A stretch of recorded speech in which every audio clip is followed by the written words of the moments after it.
Semangat pagi, Assalamualaikum warahmatullahi wabarakatuh.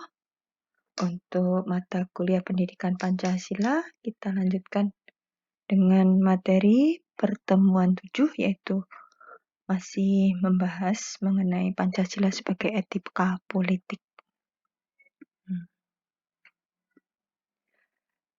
Sama bahwa etika politik sebagaimana dijelaskan di pertemuan sebelumnya, di sini bahwa filsafat itu dibagi beberapa cabang, terutama hubungannya dengan bidang yang akan dibahas.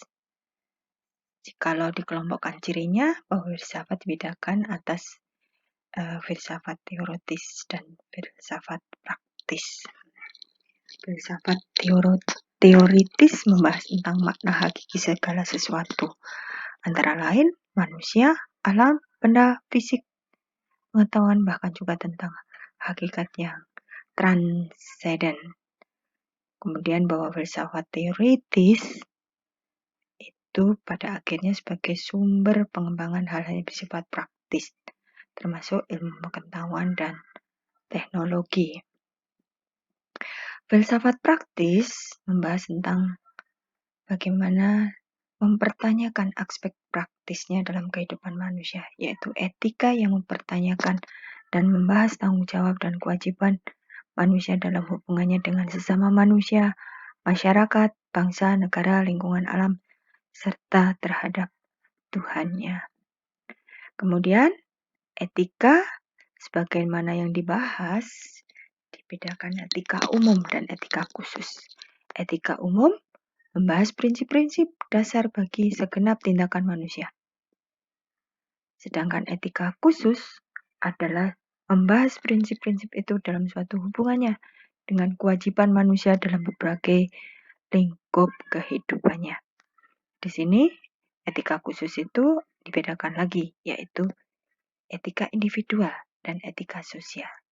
Etika individual membahas tentang kewajiban serta norma-norma moral yang seharusnya dipatuhi dalam hubungannya dengan sesama manusia, masyarakat, bangsa, dan negara.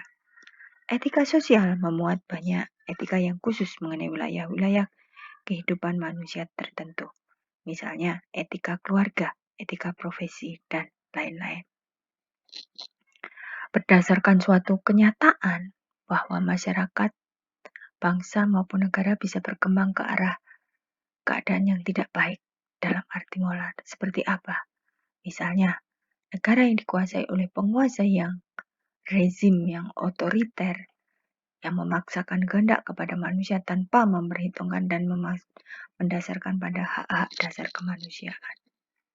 Dalam suatu masyarakat negara yang demikian ini, maka seseorang yang baik secara moral kemanusiaan akan dipandang tidak baik menurut negara serta masyarakat otoriter, karena tidak dapat hidup sesuai dengan aturan yang buruk dalam suatu masyarakat negara. Oleh karena itu, aktualisasi etika politik harus senantiasa berdasarkan kepada ukuran harkat dan martabat manusia sebagai manusia. Kemudian bahwa pengertian politik.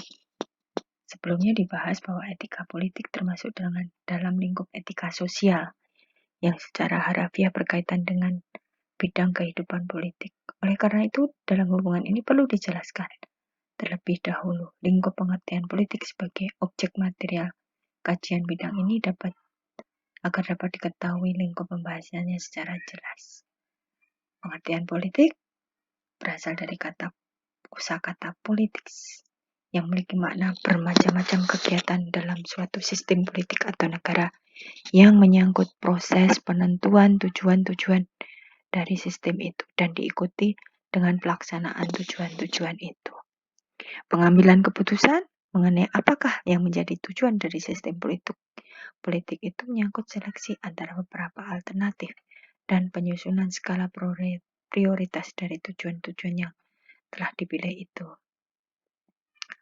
Kemudian bahwa untuk melaksanakan kebijakan-kebijakan itu diperlukan suatu kekuasaan, kewenangan yang akan dipakai baik untuk membina kerjasama maupun untuk menyelesaikan konflik yang mungkin timbul dalam proses ini. Bagaimana? Politik selalu menyangkut tujuan-tujuan dari seluruh masyarakat dan bukan tujuan pribadi. Selain politik menyangkut kegiatan berbagai kelompok termasuk partai politik, lembaga politik maupun perseorangan. Berdasarkan pengertian pokok tentang politik, maka secara operasional bidang politik menyangkut konsep-konsep yang pokok yang berkaitan dengan negara, kekuasaan, mengambil keputusan, kebijaksanaan, pembagian dan alokasi. Dimensi politik manusia. Manusia sebagai makhluk sosial, individu sosial. Berbagai paham, antropologi, filsafat memandang hakikat sifat kodrat manusia dari kacamata yang berbeda-beda. Paham individualisme merupakan suatu cikal bakal paham liberalisme, memandang manusia sebagai makhluk hidup yang bebas. Konsekuensinya, dalam setiap kehidupan masyarakat, bangsa, maupun negara, dasar ontologis ini merupakan dasar moral politik negara. Segala hak dan kewajiban dalam kehidupan bersama senantiasa diukur berdasarkan kepentingan dan tujuan berdasarkan paradigma sifat kodrat manusia sebagai individu. Maka, yang harus dilakukan suatu pembahasan secara normatif. Lembaga penentuan normatif masyarakat adalah hukum. Dalam suatu masyarakat, hukumlah yang memberitahukan kepada semua anggota masyarakat bagaimana mereka harus bertindak. Hukum terdiri atas norma-norma bagi kelakuan yang betul dan salah dalam masyarakat. Hukum hanya bersifat normatif. Oleh karena itu, baik hukum maupun negara, keduanya memerlukan suatu legitimasi. Hukum harus mampu menunjukkan bahwa tatanan adalah dari masyarakat bersama dan demi kesejahteraan bersama dan bukannya berasal dari kekuasaan.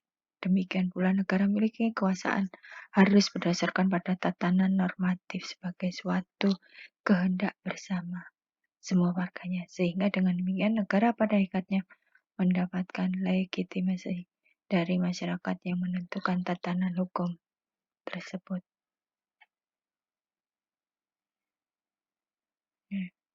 Nilai-nilai politik sebagai sumber etika politik. Sebagian besar filsafat negara Pancasila tidak hanya merupakan sumber derivasi peraturan perundang-undangan, melainkan juga sumber moralitas, terutama dalam hubungannya dengan legitimasi, kekuasaan, hukum, serta berbagai kegiatan dalam pelaksanaan penyelenggaraan negara. Sila pertama, ketuhanan yang Maha Esa. Sila kedua, kemanusiaan yang adil adalah merupakan sumber nilai-nilai moral kehidupan berbangsa dan bernegara. Oleh karena itu, dalam pelaksanaan dan penyelenggaraan negara secara kebijaksanaan, kekuasaan, serta kewenangan harus dikembalikan kepada rakyat. Maka dalam pelaksanaan politik praktis, hal-hal yang menyangkut kekuasaan eksekutif, legislatif, yudikatif, konsep pengambilan keputusan, pengawasan, serta partisipasi harus berdasarkan legitimasi dari rakyat atau dengan kata lain, harus memiliki legitimasi demokratis. Nah, etika dasar politik dalam realisasi praktis dalam kehidupan bernegara senantiasa dilaksanakan secara kolektif di antara ketiganya. Contoh, kebijakan harga BBM, tarif dasar listrik, tarif kebijaksanaan ekonomi mikro maupun makro, reformasi infrastruktur politik, serta kebijaksanaan politik dalam maupun luar negeri harus didasarkan pada 3 prinsip tersebut. Etika politik harus direalisasikan oleh setiap individu yang ikut terlibat secara konkret dalam pelaksanaan pemerintahan negara.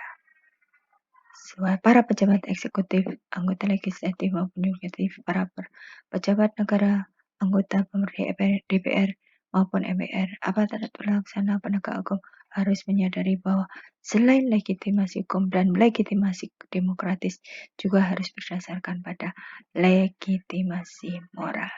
Terima kasih untuk pertemuan 7. Kita akhiri. Wassalamualaikum warahmatullahi wabarakatuh. Selamat belajar.